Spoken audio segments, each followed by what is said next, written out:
Vamos a seguir estudiando los temas de este gran libro que se llama La Segunda Venida y el Cielo, que es una recopilación de todos los temas importantes que está por, me imagino que esto está por temas, están escritos, hay algunas citas de Elena White, hay otras que no están, que también son importantes, pero lo que me han pedido a mí que vea el capítulo 11, que es algunos ya están en el cielo, y el capítulo 12, que es todo lo contrario. El capítulo 12 dice, algunos que no estarán allí, algunos que no estarán en el cielo. Bueno, nosotros sabemos que hay varios que ya están en el cielo, hay varios que ya están disfrutando lo que nosotros vamos a disfrutar en un poco tiempo más, ¿ya? Y la Biblia habla, su primer libro, habla de un señor que se llamaba Enoc, el hermano Enoc. Ahora, ¿por qué está ese hombre en el cielo? Por algo tiene que estar en el cielo, tiene que haber algo importante. Y fíjese que dice Elena, puesto en los tesoros eternos. Ahí hay una cualidad. Su corazón estaba puesto en el cielo. Dice que él por fe había contemplado la ciudad celestial. Y yo me estaba acordando también, Elena White tiene tiene una visión donde ella estuvo en el cielo en visión y no quería volverse. No se quería volver y cuando llegó acá dice que se sintió pero muy mal. Ella quería volver. Y me imagino que Enoch también en visión tiene que haber contemplado la ciudad celestial y no quería seguir viviendo más acá. Porque él dice que vio al Rey de Gloria en medio de Sion. Ahora, miren lo interesante, él 300 años, los 300 últimos años de su vida, lo pasó única y exclusivamente en comunión con Dios. Cosa que todos nosotros deberíamos hacer, o que nos gustaría hacer, y yo sé que todos estamos esforzándonos para hacer eso, buscando la manera de estar en comunión con Dios. Dice que su mente, su corazón y su conversación se centraban única y exclusivamente en el cielo. Y fíjese que lo otro importante dice que cuanto mayor prevalecía la iniquidad en esta tierra, más intensa era su nostalgia del hogar de Dios. Y usted póngase a pensar lo que estamos viviendo hoy día en este mundo. ¿Cómo está este mundo? Estas leyes que están saliendo en contra de nuestra conciencia. Nosotros que somos hijos de Dios, ¿queremos seguir viviendo en este mundo? ¿Queremos seguir viviendo en estas condiciones en que estamos hoy día? ¿No les parece que sería bueno que empecemos a tomar el ejemplo de Enoc? Que busquemos a Dios en oración todos los días, en el estudio de su palabra, dando testimonios a otros. Fíjese que aquí, en este libro, no está la cita, hay una cita que yo leí de Enoc, dice que Enoc buscaba la manera de apartarse de la parte de la iniquidad que había en el mundo. Y fue así como él se fue a vivir a lugares lejos, solitarios, donde estaba en comunión con Dios a través de la naturaleza. Pero él no se quedó ahí solamente, sino que él vivía ahí en ese lugar, pero él dice que, vamos a ponerlo así en buen chileno, bajaba de los campos a la ciudad para predicar el mensaje de salvación. Y dice Elena White que muchos de los que aceptaron el mensaje bajaron al descanso creyendo ese mensaje de salvación, y muchos también, y que fue la mayoría, no aceptaron el mensaje de Enoch, y ellos fueron los que perecieron ahí en el diluvio. Es decir, Enoch vivió por fe en el reino de la luz. Y Elena White cita un pedacito del Sermón del Monte que está ahí en Mateo capítulo 5, versículo 8, donde Jesús dice, bienaventurados los limpios de corazón. ¿Por qué? Porque ellos verán a Dios. Esa es una de las cualidades. Ahora, Enoch estuvo con una relación tan estrecha con Dios, que Dios en su infinita misericordia, para que no siguiera sufriendo más en esta tierra, vio necesario, que no debería estar más acá, porque él anhelaba mucho, con todo su corazón, estar en el hogar celestial. Por eso que Enoch dice que desapareció y dice que el Señor se lo llevó al cielo. Por lo tanto, nosotros podemos tener la certeza que Enoch está viviendo en el cielo. Otro personaje que está viviendo en el cielo es Moisés. Elena White comienza diciendo que en esta cita dice que Cristo, junto con los ángeles que habían enterrado a Moisés tiempo atrás, descendieron del cielo, ¿cierto?, para llamar al santo que dormía. Pero no salió nada fácil la situación, porque dice aquí que Satanás se había regocijado, dice, con el éxito que obtuvo al inducir a Moisés a pecar contra Dios y caer, ¿cierto?, así bajo el dominio de la muerte. Ahora, dice, Satanás, fíjese que Satanás sostenía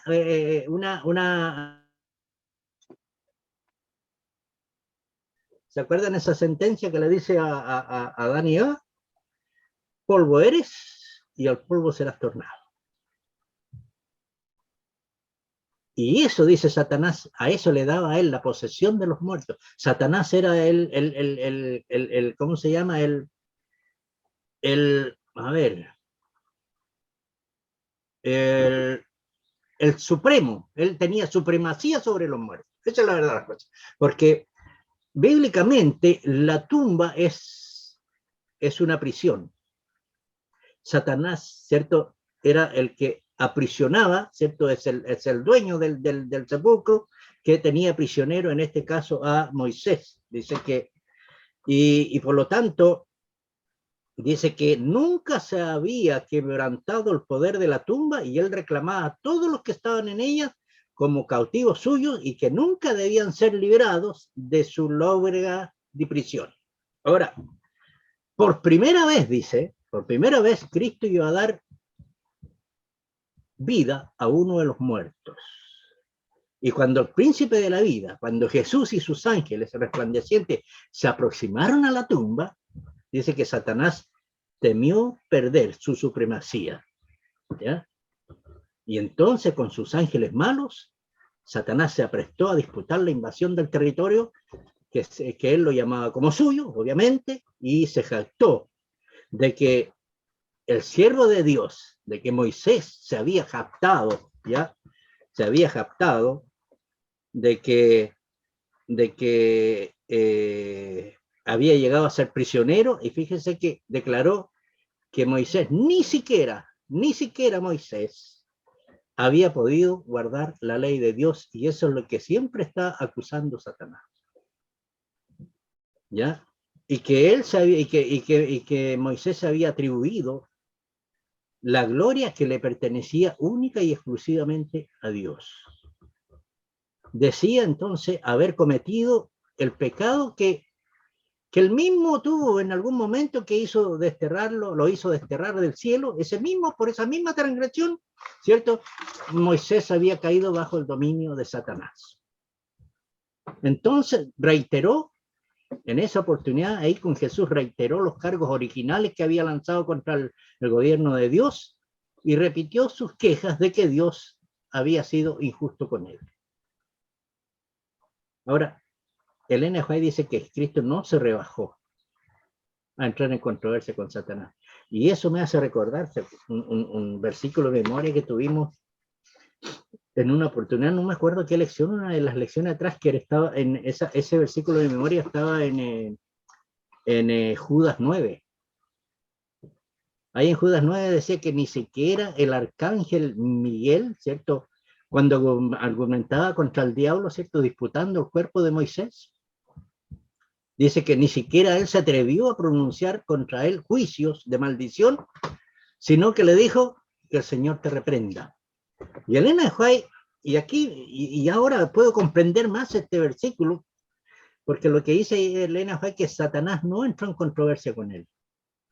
Dice que Jesús podría haberle presentado, ¿cierto?, contra él la obra cruel de los engaños que él había realizado en el cielo y que gracias a eso, ¿cierto? La tercera parte de los ángeles, ¿cierto? Los engañó, ¿cierto? Esa tercera, y se perdieron, ¿cierto? También le podría haber señalado las mentiras que le dijo a Adán y Eva en el Edén y que gracias a esas mentiras, ¿cierto? Que ellos le creyeron, ¿cierto? Pecaron contra Dios y por eso mismo se introdujo la muerte en el género humano.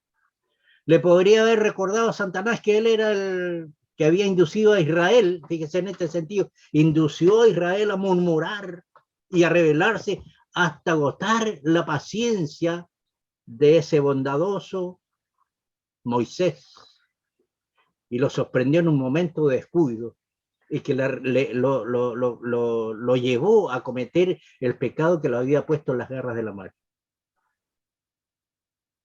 Pero fíjense que Cristo dice que todo lo confió a su Padre, por eso le dijo que el Señor te reprenda. Jesús no entró en disputa entonces con su adversario, sino que en ese mismo lugar y en ese mismo momento comenzó el trabajo de quebrantar, ¿cierto?, el poder de Satanás y dar vida a los muertos, ¿ya? Satanás tuvo allí entonces una evidencia incontrovertible de la supremacía del Hijo de Dios. Por lo tanto, la resurrección quedó asegurada para siempre. Satanás fue despojado de su presa y los justos muertos volverían a vivir. Esta es una gran promesa, hermanos. Esta es una gran promesa. Fíjense que en una parte, no sé si está aquí, pero si la pillo ahí, pero voy a parafrasear. Hay una parte que dice que Moisés, por sus propios méritos, mire, por sus propios méritos bajó al descanso. Aquí está, aquí está. Moisés había caído bajo el dominio de Satanás por sus propios méritos. Por sus propios méritos, Moisés era legalmente cautivo de los muertos. Moisés, por sus propios méritos, era legalmente cautivo de la muerte. Pero resucitó para vida inmortal. Ahora, por el derecho que tenía a ella, a él, a la vida, en nombre del Redentor. Moisés salió de la tumba glorificado y ascendió con su libertador a la ciudad de Dios. Hermanos, nosotros cuando bajamos al descanso, bajamos por nuestros propios méritos, pasamos a ser cautivos de la muerte. Pero ahí no termina, porque nosotros bajamos, ¿cierto?, cautivos de la muerte, pero con la esperanza de resucitar en el nombre de nuestro Señor Jesús. Por eso Pablo dice en alguna parte, así como el Señor resucitó, así como el Señor bajó al descanso, murió y resucitó, así también nosotros, ¿cierto?, vamos a morir, pero también vamos a resucitar. Y eso es una garantía que el Señor nos ha puesto, y esa garantía, hermanos, se llevó a cabo antes de la fundación del mundo, antes de que nosotros existamos. A ver si tengo otra cosa importante más.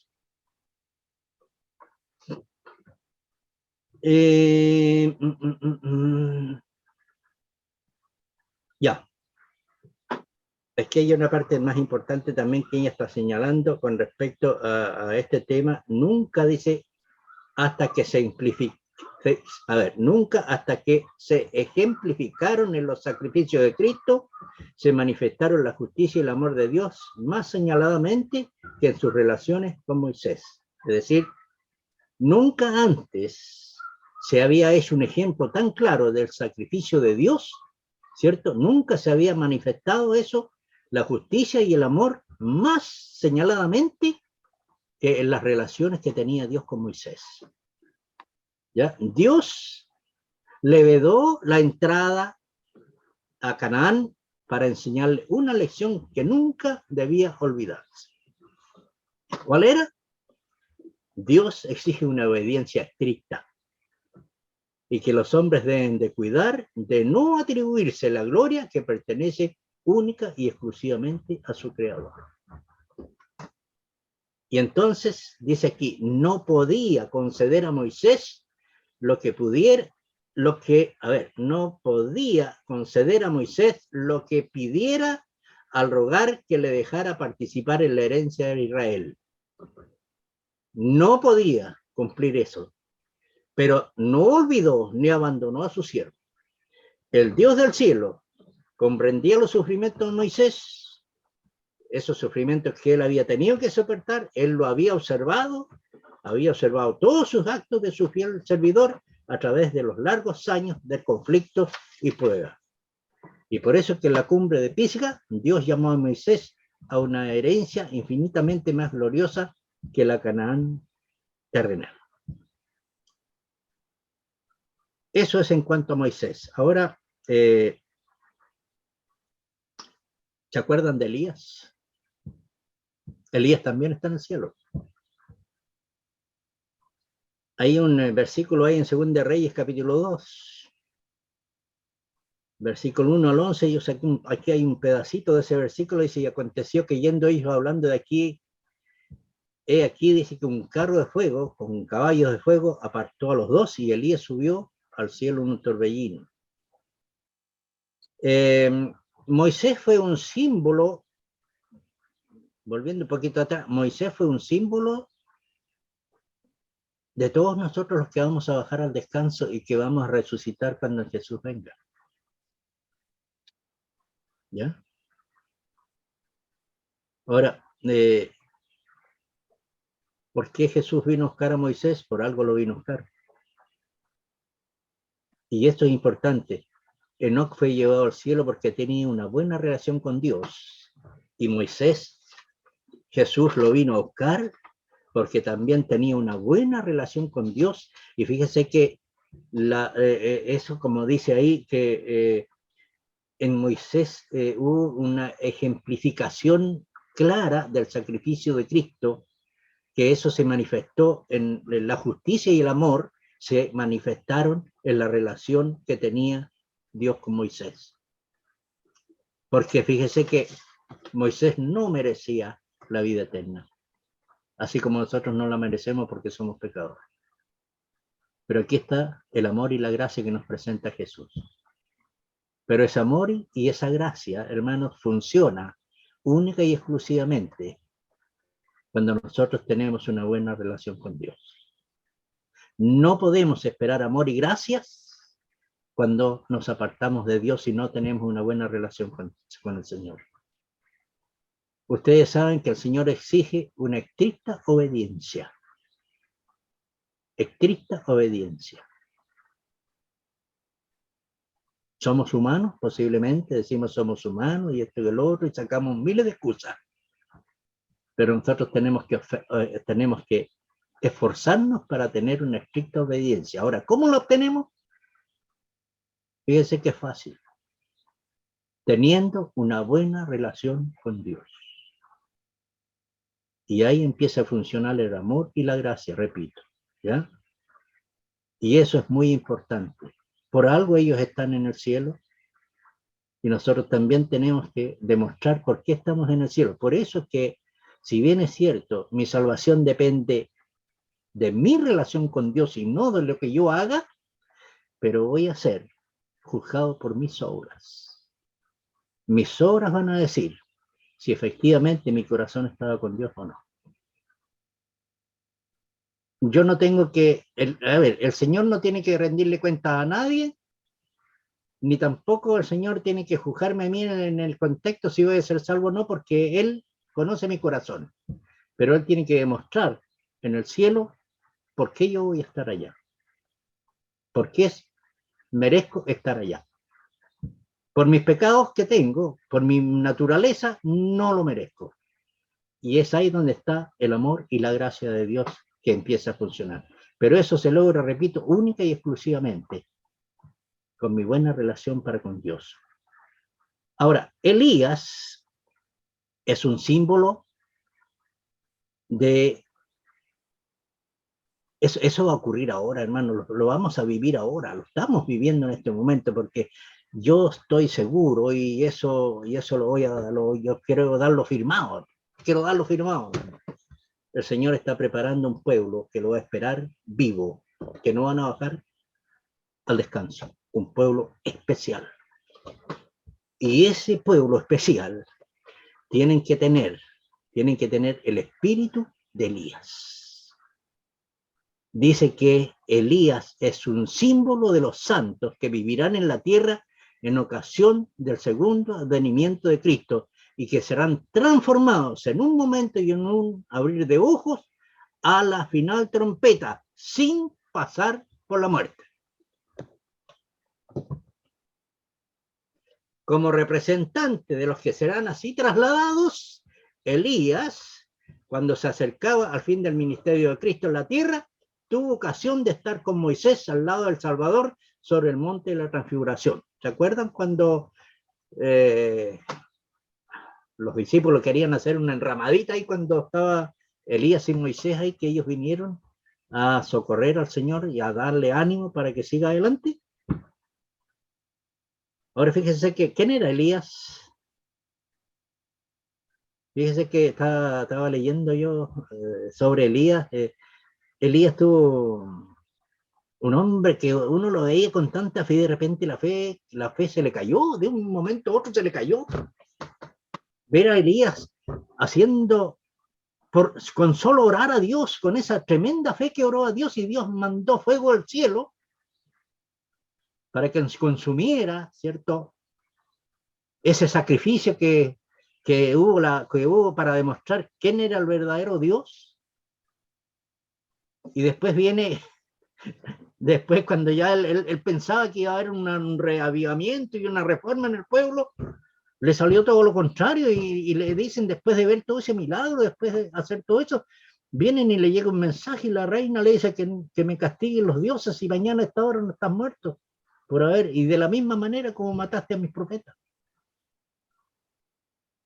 Si Elías hubiese tenido esa fe que demostraba tener, no habría tenido miedo, huyó. Y aquí está el asunto: cuando nuestra fe flaquea, hermanos, el Señor no me desecha. El Señor siguió a Elías, no lo reprochó, sino que lo alimentó para que recobre fuerzas, porque él le pidió que quería morirse, pero el Señor le dijo, no te vas a morir todavía porque te queda algo que hacer. Y lo alimentó para que Elías pueda salir a hacer la pega. Y al final, ¿cierto?, el Señor lo llevó al cielo a Elías.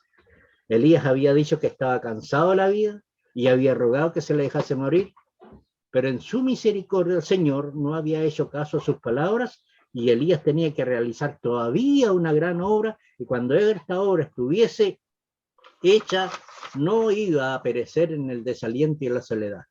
No le tocaría descender a la tumba, sino que ascender con los ángeles de Dios a la presencia de su gloria.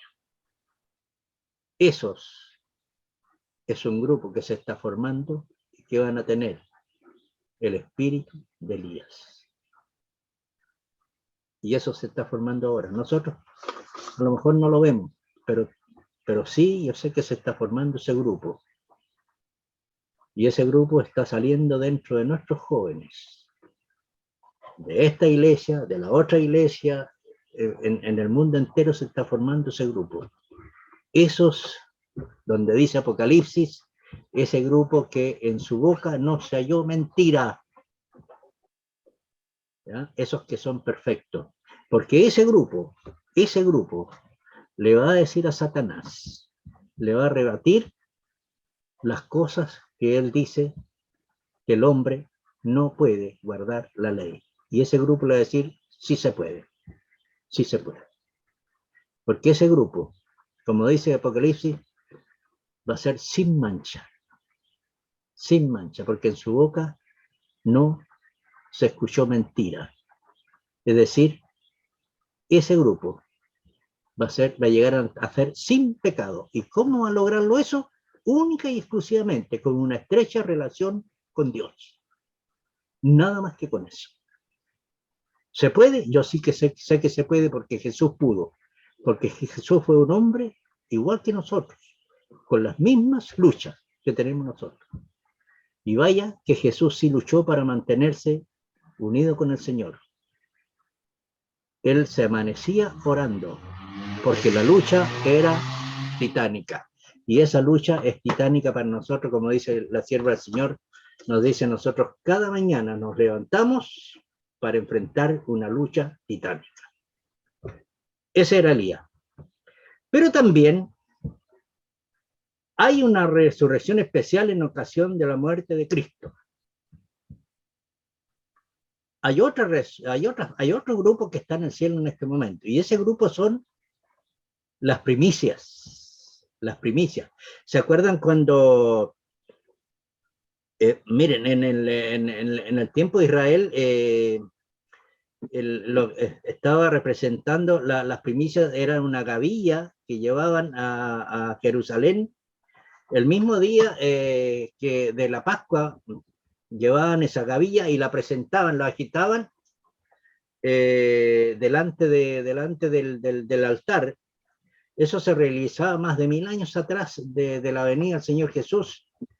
Y ese era un ceremonial simbólico, ¿cierto? Se juntaban las primeras espigas del grano maduro y de los campos, de allá de la siembra, de la mies, dice aquí. Y cuando la gente subía a Jerusalén para ocasión de la Pascua, las agitaban como primicias, ¿cierto? Como ofrendas, en agradecimiento a Jehová por las cosechas que iban a ver.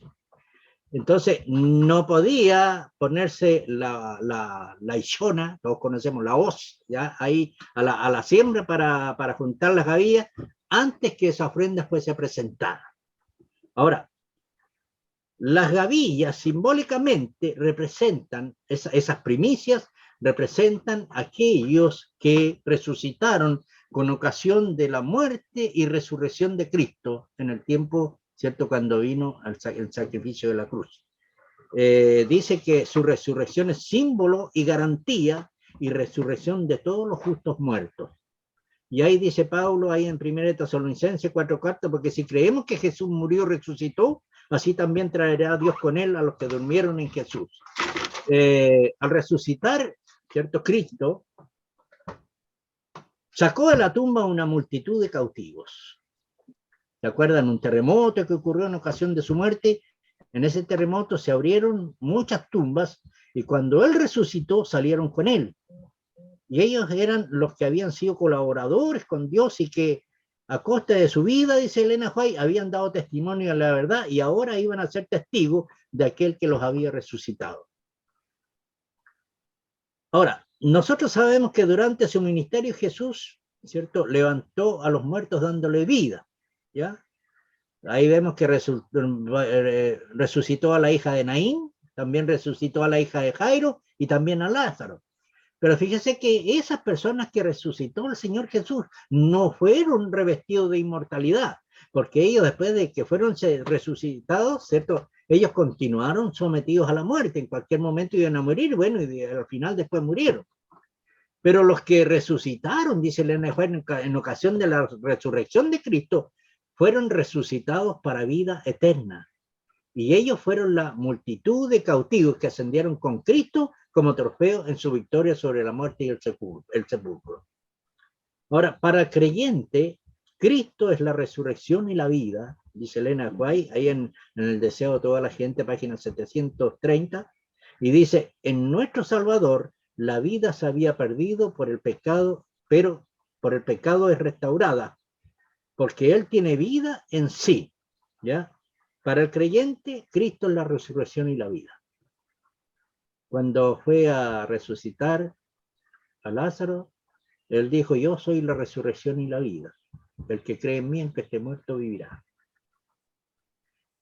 En nuestro Salvador, en nuestro Señor Jesús, la vida que se había perdido por el pecado es restaurada. Y esa es una tremenda promesa. ¿Y por qué tenemos que creer en eso? Porque Jesús tiene la vida en sí. Él es la vida. Muy bien. Vamos a pasar al otro capítulo. Aquí están los que van a estar en el cielo. Ahora vamos a pasar a ver algunos que no estarán allí. Mi deseo es que todos los que estamos aquí estemos en este primer capítulo, los que van a estar en el cielo. Yo no quiero estar acá. Uno de los que van a estar ahí, adivinen quién es. Caín. Y mire lo que interesante. Dice que Caín merecía la sentencia de muerte por sus crímenes.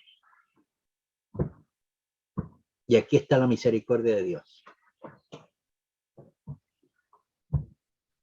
Que Dios le perdonó la vida y le dio la oportunidad para arrepentirse.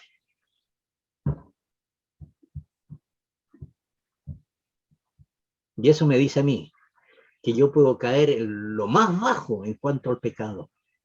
En eso que muchos de nosotros podemos decir, no tiene perdón de Dios. Pero Dios siempre me va a dar la oportunidad para que yo vaya y me arrepienta y pida perdón. ¿Ya? Le perdonó la vida. Debería haber muerto en ese momento cuando mató a su hermano, pero le perdonó la vida, ¿ya? Para darle una oportunidad, para arrepentirse. Si ustedes leen Génesis, podemos ver que Dios en esa conversación que tuvo el Señor con Caín fue bien generoso, ¿ya? Pero ¿qué hizo Caín? Vivió, dice, solo para endurecer su corazón y para alentar la rebelión contra la divina autoridad y para convertirse en jefe de un linaje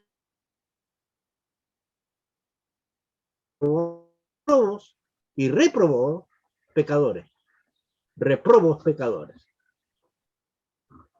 Dice, este señor, Caín, dirigido por Satanás, llegó a ser un tentador para otros y su ejemplo y su influencia hicieron sentir su fuerza desmoralizadora hasta que la tierra llegó a estar tan corrompida y llena de violencia que fue necesario destruirla. Así que ya sabemos que Caín no va a estar en el cielo, el Señor le dio. Fíjense que aquí hay otra cosa aquí con respecto a la esposa de Lot, tampoco va a estar ahí. Yo estaba leyendo esto y me quedé marcando ocupado ahí porque fíjese que es interesante que cuántas veces nosotros inconscientemente, por nuestras actitudes, podemos llevar a una persona a la perdición. Mire qué interesante. Y yo le voy a decir por qué. Elena de White dice, si Lot mismo no hubiese vacilado en obedecer la advertencia del ángel y si hubiese huido con prontitud hacia las montañas sin una palabra de súplica ni de protesta, su esposa también habría podido escapar. ¿Qué le parece la afirmación?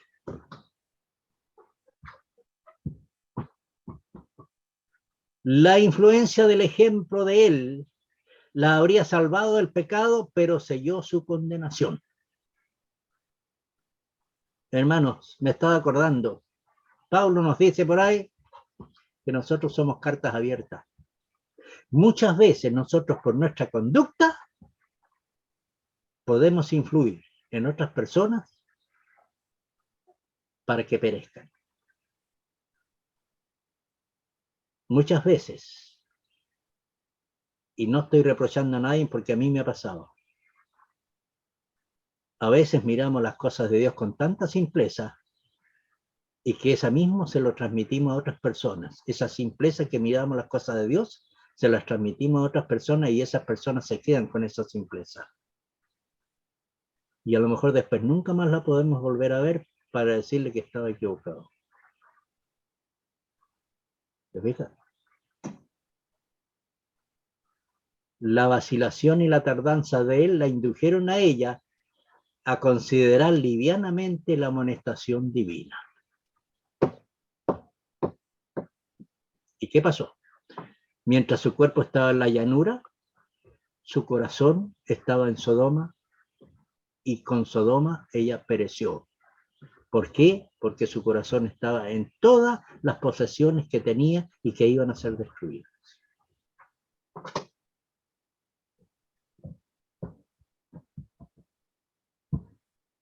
Y esto pasa, hermanos. Por eso es que nosotros tenemos que tener mucho cuidado con nuestros hermanitos débiles, con nuestros hermanitos que recién están comenzando.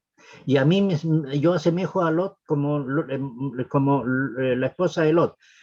como Lot era el patriarca, ¿cierto? A lo mejor ella no se le enseñó bien, no estaba muy firme en la fe, porque a lo mejor ella era guiada por el marido y la guió mal. Ella vio cómo Lot hacía súplicas y protesta para no salir de ahí, porque también tenía su corazón ahí en eso, pero al final salió huyendo, pero ya había influenciado mal a su esposa. ¿Eh? Miró hacia atrás ella, deseando, ¿cierto?, la vida de los que habían despreciado la advertencia divina, ¿cierto? Dice que presuntuosamente miró atrás y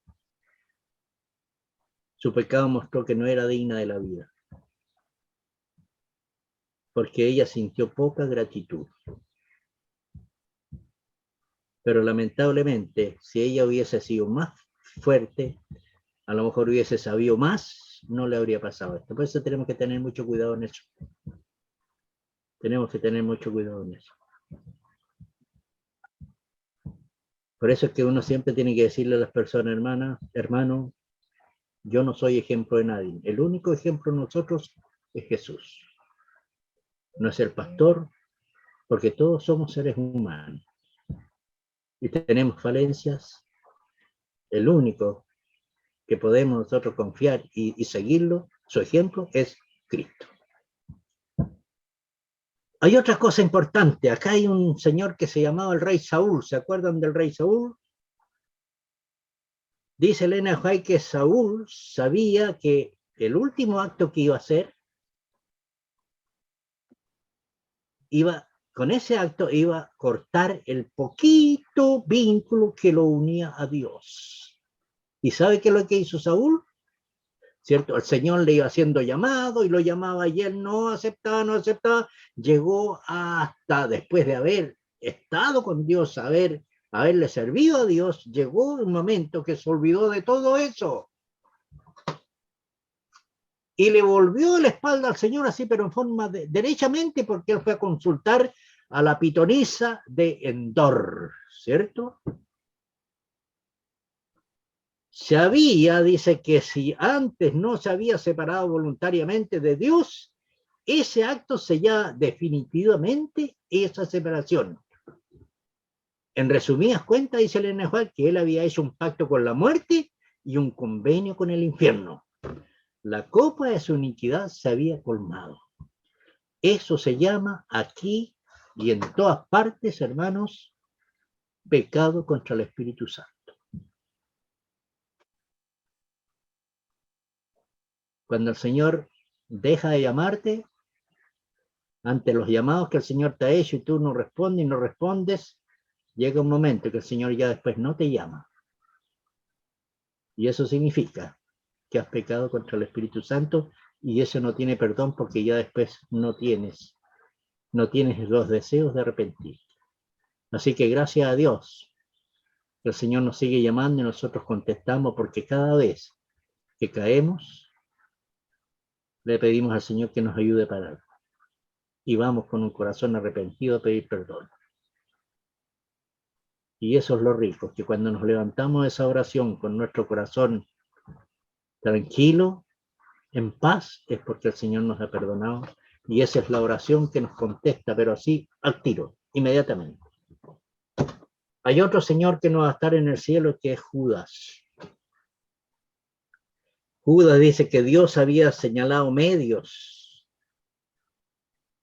Ahora, dice que Dios señala medios.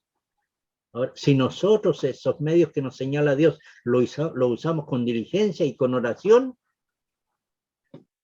para que ningún bajel naufrague, sino que capee la tempestad y ancle finalmente en el cielo de bendición. Pero dice que si despreciamos y descuidamos ese equipo que nos pasa a Dios y este privilegio que nos da, dice que Dios no obrará milagros para salvar a ninguno de nosotros y estaremos perdidos como lo estuvieron Judas y Satanás. ¿Se arrepintió Judas? Y aquí está lo interesante, hermanos, no se arrepienta por las consecuencias de su pecado. Arrepiéntase porque usted ofendió a Dios con lo que hizo. Judas se arrepintió, sí, hubo un acto de arrepentimiento, pero no le pidió perdón a Dios porque a él ofendió, sino que él se arrepintió por la consecuencia de llevar a un hombre inocente a la muerte. Nada más que eso. Nuestro arrepentimiento tiene que ser genuino, hermanos, genuinos. Yo no debo arrodillarme a pedir perdón porque ese pecado que yo cometí me va a llevar a consecuencias. Y voy a pedir perdón para que me libre de esas consecuencias. No, así no funciona. Yo tengo que tener claro que posiblemente voy a vivir las consecuencias de ese pecado. Pero si yo me arrepiento de corazón, el Señor va a permitir que yo viva las consecuencias, pero ya estoy perdonado. ¿Se fijan? Hay otras personas que no van a estar también. Herodias, Pilato. Las personas que estuvieron involucradas directamente en la crucifixión de Jesús. Y ella dice aquí que los sacerdotes altaneros, el populacho escarnecedor que ridiculizaron ahí en la agonía de la muerte de Jesús, que lo ridiculizaron. Dice Herodes, que mató a los niños, esos pequeños niños, ahí en Belén para hacer morir al rey de Israel. El innoble Herodías, sobre cuya conciencia pesa la sangre de Juan el Bautista. El débil Pilato, esclavo de la circunstancia. Los soldados escarnecedores. Pilato, dice el débil Pilato, esclavo de las circunstancias. Los gobernantes, la muchedumbre que enloquecía y gritaba que recaiga su sangre sobre nosotros. Todo eso lo dice ahí en el conflicto de los siglos, pero y ella habla de una situación que ellos mire, estas personas van a estar vivas cuando venga Jesús, porque ellos van a resucitar en un momento especial antes de que Cristo aparezca en los cielos. Todas estas personas. ¿Te acuerdas cuando Jesús le dijo que lo iban a ver viniendo del cielo? Esas personas. Y dice que todos contemplan la enormidad de su culpa y en vano procuran esconderse ante la divina majestad de su presencia que sobrepuja el resplandor del sol. Y mientras que los redimidos se echan sus coronas a los pies del Salvador exclamando, Él murió por mí. ¿Se fijan? Esos van a estar ahí, van a estar en ese contexto. Nerón y su madre, los sacerdotes, Elena White y los pontífices papales. Todos estos van a estar. Dice allí está Nerón, monstruo de crueldad y vicios.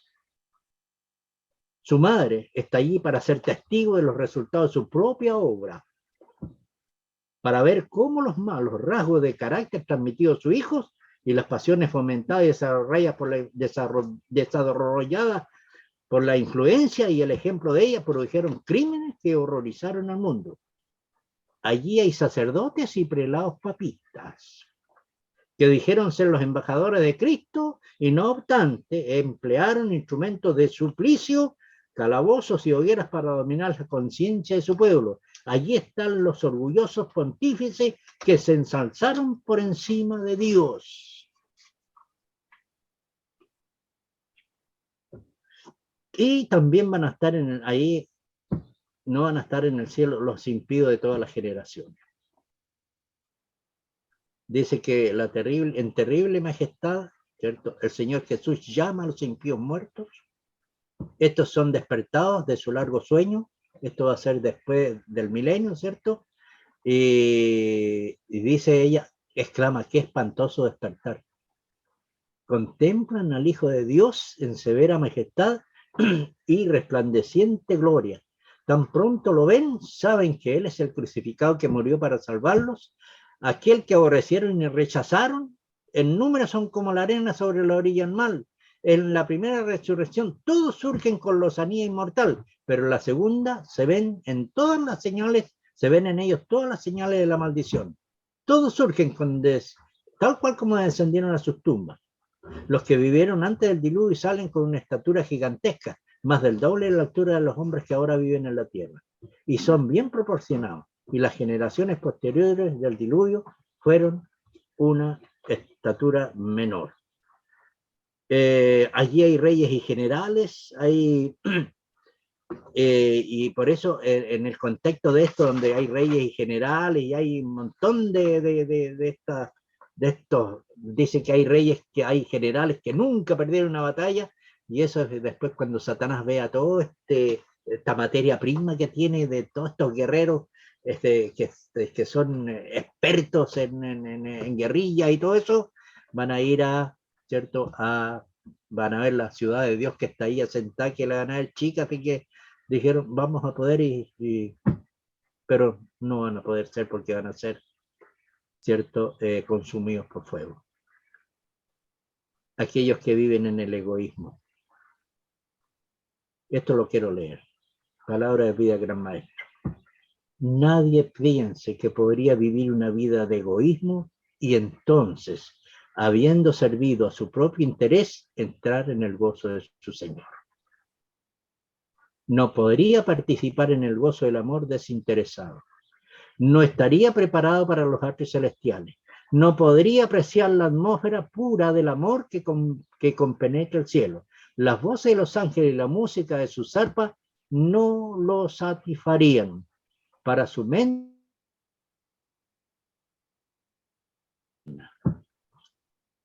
egoísmo. Lo de espiritualidad embotada. Dice, cuán poco sufren los jóvenes o se niegan a sí mismos por su religión. Apenas sí se piensa en el sacrificio entre ellos. No imitan al modelo a este respecto. Vi que el lenguaje de su vida es el yo debe ser complacido, el orgullo debe ser satisfecho. Se olvidan del varón de dolores que conoció el pesar, los sufrimientos de Jesús en el Getsemaní, su sudor con grandes gotas de sangre en el huerto, la apretada corona de espiral que hirió su sagrada frente, no los conmueven. Se han encallecido, sus sensibilidades están embotadas y han perdido toda ocasión del gran sacrificio hecho por ellos. Pueden quedar sentados escuchando la historia de la cruz y oyendo cómo los crueles clavos traspasaron las manos y los pies del Hijo de Dios sin conmoverse hasta lo más profundo del alma. ¿Se fijan?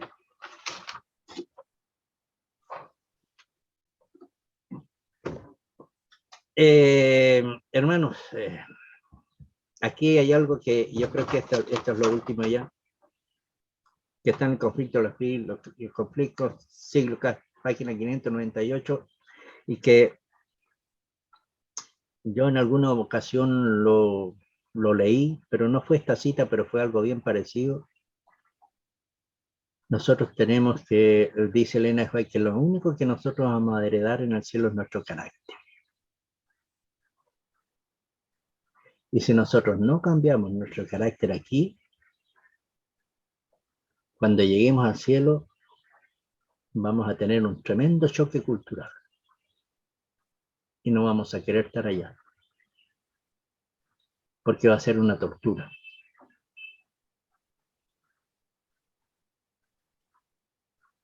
Hermano, ténganlo presente. Yo puedo estar aquí hablando con ustedes. Y posiblemente mi corazón esté en rebelión contra Dios. Porque estar en rebelión contra Dios no significa a veces estar enfrentándolo. Estar en rebelión contra Dios es que mi corazón está lejos de Él. Yo puedo estar haciendo todas estas cosas, puedo estar haciendo toda la obra y mi corazón puede estar lejos. Yo puedo predicarles a ustedes todas estas verdades. Y a lo mejor ustedes se van a salvar y yo no. Por eso es muy importante que nosotros tomemos decisiones. Dice que aquellos que han pasado su vida en rebelión contra Dios, ¿se imagina cómo sería para ellos si ellos estuvieran en el cielo? Donde en el cielo está la santidad, la perfección, el amor. donde todo semblante irradia alegría, donde la música arrobadora se eleva en acordes, melodioso en honor a Dios y al Cordero, y brotan raudales de luz del rostro de aquel que está sentado en el trono e inunda los rudimentos. ¿Me gusta orar? ¿No me gusta orar? Paso por alto muchas cosas. Voy a la iglesia porque hay que ir y participo en el ceremonial de la iglesia y mi corazón está lejos. Y sé que es un ratito nomás, total es en la mañana y después ya me siento libre porque ya no estoy rindiendo culto a Dios. Eso tenemos que ver. Nosotros tenemos que empezar a vivir en este momento un pedacito de cielo en nuestro corazón. Aquí dice que hay hombres que están en el cielo en este momento. Y nosotros hemos descubierto por qué están. ¿Por qué están? Entonces, tenemos que ver nuestra comunión. ¿Cómo yo estoy en comunión con el Señor? Sería una tortura para nosotros estar en el cielo si no empezamos a practicar hoy lo que es estar en el cielo. Los egoístas no van a estar. Van a estar los humildes de corazón. Quiera Dios, y ese es mi deseo, hermanos, para todos nosotros, que le pidamos a Dios en oración siempre que nos ayude a ser humildes y que nos ayude a tener el carácter de Jesús. Y eso se hace única y exclusivamente teniendo una buena relación con Dios. ¿Cómo se tiene una relación con Dios, hermanos? Yo lo voy a explicar no porque yo lo practique, pero sí me gustaría que todos lo hagamos y tomemos la decisión de practicar. En primer lugar, orando mucho. Segundo lugar, estudiando su palabra. Y eso lo podemos hacer. Pero hay una cosa que nos cuesta hacer. Mirar lo que Dios quiere que miremos. Escuchar lo que Dios quiere que escuchemos. Y hablar lo que Dios quiere que hablemos. Si nosotros nos apartamos de esas cosas que el Señor no quiere que escuchemos, téngalo por seguro que nuestro pensamiento y nuestra mente se va a llenar única y exclusivamente de la palabra de Dios. Y eso nos va a ser apto para el cielo porque eso nos va a dar una transformación de carácter. Quiera Dios que esto que hemos conversado podamos meditarlo y que sea una realidad en nuestras vidas. Amén. Que así sea.